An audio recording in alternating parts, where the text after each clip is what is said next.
त्रिया चरित्र एक प्रसिद्ध कथा है जिसे भारतीय साहित्य में एक महत्वपूर्ण स्थान प्राप्त है।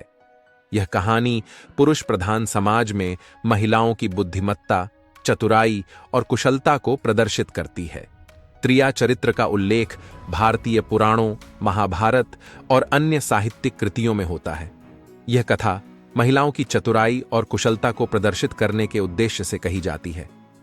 कहानी शुरू होती है एक राजा के साथ, जिसका नाम वृहद्रथ था। वृहद्रथ के पास अपार धन दौलत और एक विशाल राज्य था, लेकिन उसकी कोई संतान नहीं थी।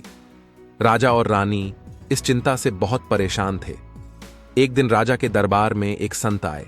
राजा ने अपनी चिंता संत के सामने रखी। संत ने राजा को आशीर्वाद दिया और कहा कि वह जल्द ही एक पुत्र प्राप्त करेंगे, लेकिन साथ ही चेतावनी दी कि इस पुत्र की मृत्यु एक स्त्री के कारण होगी। संत के आशीर्वाद से राजा और रानी को एक पुत्र प्राप्त हुआ, जिसका नाम सूर्यकेतु रखा गया। समय के साथ सूर्यकेतु बड़ा हुआ और राजकाज में निपुण हो गया।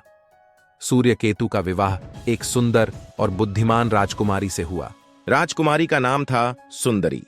सुंदरी ने अपनी चतुराई और बुद्धिमत्ता से राज्य के सभी लोगों का दिल जीत लिया।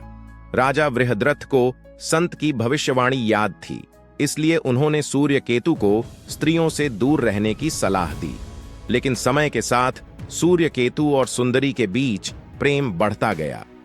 राजा वृहद्रथ ने एक दिन निर्णय लिया कि सूर्यकेतु को राज्य से बाहर भेज दिया जाए, ताकि संत की भविष्यवाणी पूरी न हो सके। सूर्यकेतु को एक सुरक्षित स्थान पर भेज दिया गया। सुंदरी ने इस स्थिति को समझा और उसने एक योजना बनाई। उसने अपने चतुराई से राजा को समझाया कि संत की भविष्यवाणी को टाला नहीं जा सकता। अगर सूर्यकेतु राज्य से दूर रहेगा तो राज्य में असंतोष और विद्रोह हो सकता है। सुंदरी की बातों से प्रभावित होकर राजा ने सूर्यकेतु को वापस बुला लिया। सूर्यकेतु और सुंदरी ने मिलकर राज्य का भली भांति संचालन किया। समय के साथ संत की भविष्यवाणी को लोग भूल गए। त्रिया चरित्र की इस कहानी से हमें यह सीखने को मिलता है कि स्त्रियों की बुद्धिमत्ता और चतुराई समाज में महत्वपूर्ण भूमिका निभाती है।